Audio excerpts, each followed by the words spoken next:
तो hello guys, स्वागत है आपका हमारे यूट्यूब चैनल एसआर क्रिएशन में। चलिए आज की वीडियो में हम आपको बताएंगे कि दुबले पतले फ़ोटो को कैसे ठीक करें। अगर आप भी पतले हो और आपके भी फ़ोटो अच्छे नहीं आते हैं तो आज मैं एक वेबसाइट का नाम बताने वाला हूँ। इसका नाम है फिक्स। इसमें अपने फ़ोटो पतले से पतले फ़ोटो को ठीक करें एवं फ़ोटो को काफ़ी अच्छा बनाएं।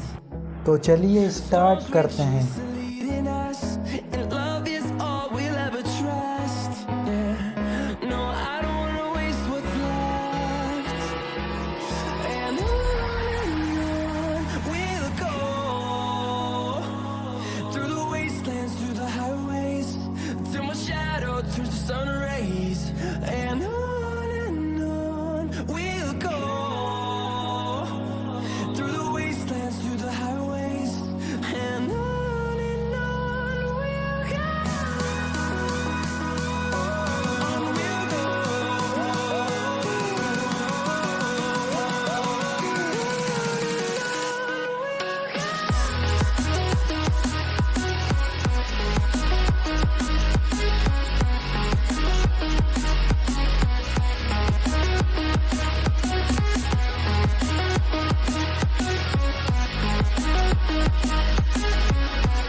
तो दोस्तों इस वीडियो में बस इतना ही। मिलते हैं नई अगली वीडियो में।